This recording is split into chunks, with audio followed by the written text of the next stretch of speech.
Study IQ IAS, आपका selection हमारा mission. Hello and welcome to study IQ IAS।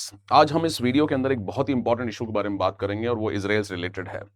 Middle east के अंदर war कई दिनों से चला जा रहा है और इस वॉर की शुरुआत में एक्चुअली इजराइल के ऊपर जो हमास का अटैक हुआ था वहां से हुई थी और इजराइल ने मिलकर इन सारे प्रॉक्सीज जो ईरान के हैं उनके ऊपर अटैक बोला था। उन्होंने हमास पे गाजा में, हिजबुल्लाह पे लेबनान में और फाइनली उन्होंने यूएस के साथ मिलकर एक कोलिशन बनाया और उन्होंने डायरेक्टली ईरान पर ही अटैक कर दिया और उन्होंने उनके कई टॉप लीडरशिप को हरा दिया। लेकिन जो ईरान का रेजिस्टेंस था वो बहुत ही ज़बरदस्त था और इस पूरी सिचुएशन में हमने एक बहुत इंपॉर्टेंट बात ये नोटिस की कि ईरान वॉर कंप्लीटली हारा नहीं है। जो यूएस और इजराइल ने एक्सपेक्ट किया था कि तुरंत ही ईरान की रजीम हटाकर वो रजीम चेंज कर लेंगे, वो गोल अभी तक अचीव हो नहीं पाया है। जहां एक तरफ ईरान में रजीम चेंज का गोल इनका पूरा नहीं हो पाया है, वहीं इजराइल में ऐसा लग रहा है कि शायद रजीम चेंज हो जाए, क्योंकि वहां के प्राइम मिनिस्टर नेतन्याहू जो हैं शायद उन्हें हटा दिया जाए और उनकी जो मेजॉरिटी है वहां के नेसेट यानी कि वहां का जो पार्लियामेंट है उसमें शायद वो डिसॉल्व हो जाए।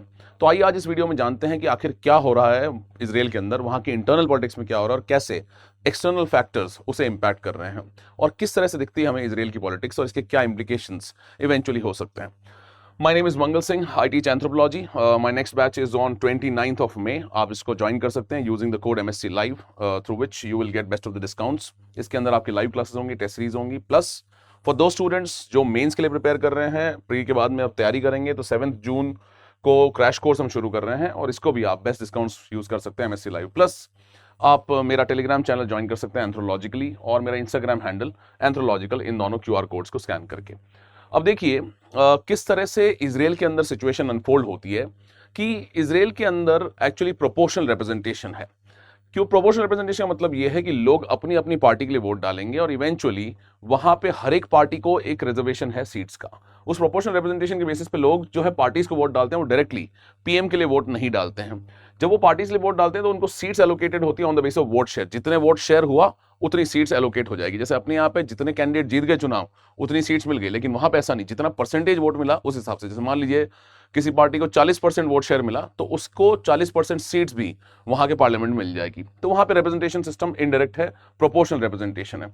अब देखिए वहां पे टोटल 120 सीटें हैं। जब 120 सीट है तो कोई भी पार्टी गवर्नमेंट कब बना सकती है? जब वो बहुत सारी पार्टीज को साथ में एक कोलिशन बना ले।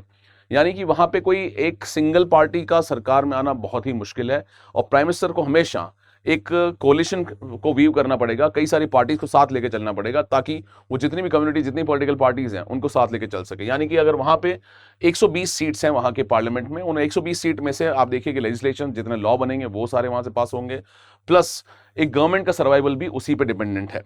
अब देखिए कि वहां पे जो मैंने बताया कि जैसे कोलिशन गवर्नमेंट बनेगी, उसे अगर हटाना होगा तो एक नो कॉन्फिडेंस वोट होगा और नो कॉन्फिडेंस वोट जब होगा तो इसमें लगभग 61 मेंबर्स ऑफ नेसेट, क्योंकि वहां की पार्लियामेंट का नाम है नेसेट, तो 51 जैसे हमारे MPs बोलते हैं, वहां पे 61 MKs को वोट करना पड़ेगा अगेंस्ट द PM और इसके बाद में असेंबली डिसॉल्व हो जाएगी और डिसॉल्व हो जाएगी तो नया इलेक्शन आएगा और ऐसे में उनके प्राइम मिनिस्टर के पास भी वीटो नहीं है।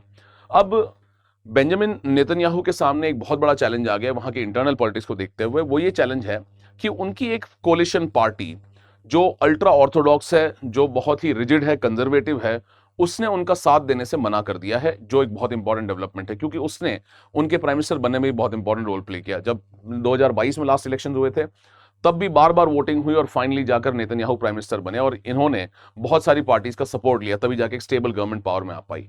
तो इस बार कुछ ऐसा हो गया है कि जो वहां की अल्ट्रा ऑर्थोडॉक्स पार्टी है जिसका नाम है हरेदी, उन्होंने एक डिमांड की थी नेतन्याहू से, वो ये थी कि उस कम्युनिटी के लिए जो हरेदी को रिप्रेजेंट करती है, उस कम्युनिटी के लिए मिलिट्री जो सर्विस है, जो कंस्क्रिप्शन जिसको बोलते हैं, जो कंपलसरी है ईरान के अंदर, इजराइल के अंदर, उस कंस्क्रिप्शन को बंद कर दिया जाए। जब वो बंद होगा तभी वो इस बात को सपोर्ट करेंगे। इस एश्योरेंस पे ही नेतन्याहू के साथ वो आए थे। उन्होंने डिमांड की थी कि हम आपके कोलिशन का पार्ट बनेंगे अगर आप ऐसा करेंगे, लेकिन नेतन्याहू ने ऐसा कोई लॉ बनाया नहीं या उसके बारे में कोई चर्चा नहीं की। और ऐसा क्यों? क्योंकि ईरान का वॉर चल रहा है। ऑफकोर्स नेतन्याहू को पता है कि उन्हें और ज्यादा मिलिट्री के लोग चाहिएंगे और जब ईरान वॉर हुआ तो आप देखेंगे हमास वाला ऑपरेशन अक्टूबर 2023 से लगाकर ईरान वॉर तक जो सबसे ज्यादा कैजुअलिटीज पहली बार ईरान इजरायली डिफेंस फोर्सेस ने झेली और ऐसे में कई सेक्शंस वहां के ये मानते हैं कि जो कंपलसरी मिलिट्री सर्विस है उसे बंद कर देना चाहिए क्योंकि बहुत सारे लोग उनके मर रहे हैं और इसी सिचुएशन की वजह से वो उन्होंने जो नेतन्याहू जो है उनको सपोर्ट देना बंद कर दिया। दूसरा, हम देख रहे हैं कि 7 अक्टूबर 2023 से इसराइल को हाईएस्ट बैटलफील्ड कैजुअलिटीज हुई है कई डेकेड्स के अंदर। और नेतन्याहू ने ये एडमिट भी किया है कि उन्होंने उनके पास लैक ऑफ वोट्स हैं, उनके वोट्स कम हो रहे हैं और ऐसे में वो हार जाएंगे। तो जो हरेदी पार्टीज हैं, यानी कि जिनका नाम यूनाइटेड तोरा जुदाइज्म, उन्होंने डिक्लेयर किया Netanyahu is no longer a partner, और उन्होंने ऑपोजिशन को ज्वाइन किया है ताकि वो नेतन्याहू को हटा सकें। अब ये कोई बहुत आसान मोशन नहीं होता है। वहां पे भी जब वो एक मोशन पास करते हैं नो कॉन्फिडेंस का, तो पहले बिल पास होगा, बिल पास होने के बाद वो कमेटी जाता है, कमेटी के बाद में फाइनल अप्रूवल होता है, और उसके बाद में इलेक्शन डेट डिसाइड होती है। जो इलेक्शन डेट वहां पे ऑलरेडी ड्यू है 5 साल के बाद में, वो ड्यू थी 27 अक्टूबर 2026 को। लेकिन 27 अक्टूबर 2026 से पहले अगर ये पास हो जाता रेजोल्यूशन, तो ऐसे में वो सितंबर 2026 में ही इलेक्शन हो जाता। लेकिन फिर बाद में जब वोट हुआ इवेंचुअली, तो इन लेफ्ट पार्टीज ने नेतन्याहू को सपोर्ट कर दिया। लेकिन तो अभी तो फिलहाल ये गवर्नमेंट उनकी बच गई है। अब सिचुएशन कुछ ऐसी है कि वहां की जो पॉलिटिकल पार्टीज हैं, अगर आप पूरे इनके नाम देखें, तो एक है बेनेट लैपिड टुगेदर, इनका 28% है। नेतन्याहू की जो लिकुद पार्टी है उसमें 24% है। आइजनकॉट जो सेंट्रिस्ट पार्टी है उसके 13% है, और हरेदी पार्टी के पास 12% है। यानी कि हर एक पार्टी के वोट बहुत इंपॉर्टेंट हो जाते हैं इस कोलिशन में। और अगर आप नेतन्याहू को देखें तो इनके ऊपर जो पीएम है 76 ईयर्स ओल्ड है, उनके ऊपर करप्शन ट्रायल चल रहे हैं। दूसरा, इनके साथ में इनके एक कैंसर का भी इनके साथ ट्रीटमेंट चल रहा है। और फाइनली आप देखेंगे कि आप जो नेक्स्ट उनके कंटेस्टेंट हैं वो टुगेदर पार्टी के हैं, जिनका नाम है नफ्ताली बेनेट और यार लेपिड, और फाइनली गादी एज़ीकॉट है। तो ये कुछ कैंडिडेट्स हैं जो शायद आगे जाकर चुनाव में इनको चैलेंज कर सकते हैं। लेकिन नेतन्याहू की हालत अभी हम देख रहे हैं हेल्थ वाइज भी बहुत अच्छी नहीं, तो ये भी एक बहुत बड़ा फैक्टर है उनके अगेंस्ट जाने का। लेकिन अगर आप ओवरऑल फैक्टर्स को देखेंगे तो सबसे बड़ा जो फैक्टर है वो है करप्शन ट्रायल। वहां पर एक करप्शन ट्रायल चल रहा है उनके अगेंस्ट, जो कि लॉन्ग रनिंग करप्शन ट्रायल है, क्रिमिनल चार्जेस हैं on the charges of bribery, fraud and breach of trust.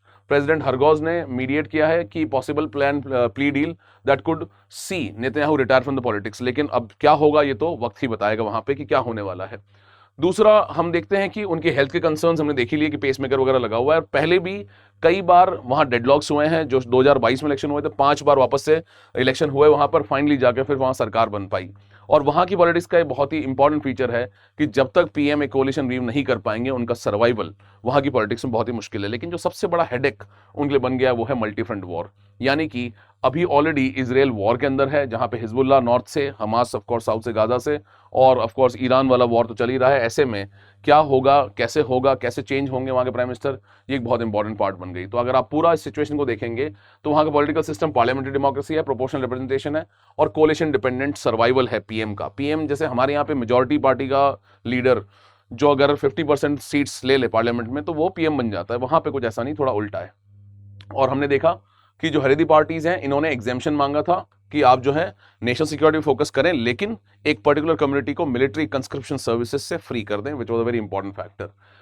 Finally coalition filed its own dissolution bill, और उसके बाद में आप देख रहे हैं पूरा लीडरशिप क्राइसिस हो जाएगा। उनके पास करप्शन ट्रायल है और फाइनली ऑपोजिशन है, और ऐसे में क्या सिचुएशन हो सकती है। तो बिग पिक्चर ये है कि Israel coalition politics is driven by the Haredi parties veto, however wins their loyalty governs, क्योंकि वो बहुत क्रिटिकल हो जाता है वहां पर सरकार में पीएम के लिए बना रहने वहां पर।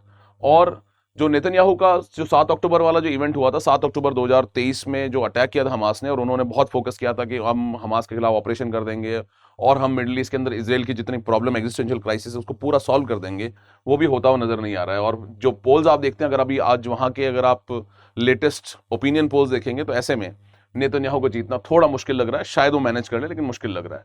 और अब जो है इसको लोग जो है dissolution episode shows how the opposition can weaponize the coalition's internal contradictions, उनके जो इंटरनल कॉन्ट्रडिक्शंस है कोलिशन के, उनको वो मिसयूज कर रहे हैं। और फाइनली एक स्टेबल ऑल्टरनेटिव गवर्नमेंट बनाना बहुत मुश्किल होगा। और प्लस इसका जो सबसे बड़ा इंप्लीकेशन होगा वो ये है कि मिडिल ईस्ट में ऑलरेडी वॉर चल रहा है। इजराइल के अंदर अगर सरकार गिरती है तो इसका इजराइल के लिए क्या इंप्लीकेशन होगा अगर नेतन्याहू वहां के पीएम हट गए, क्योंकि नेतन्याहू के कॉन्फिडेंस से ही यूएस के साथ मिलके उन्होंने इवेंचुअली ईरान के ऊपर अटैक किया था। तो ये एक बहुत ही डिफिकल्ट सिचुएशन है। My name is Mangal Singh, again I teach anthropology at study IQ IAS online and offline both.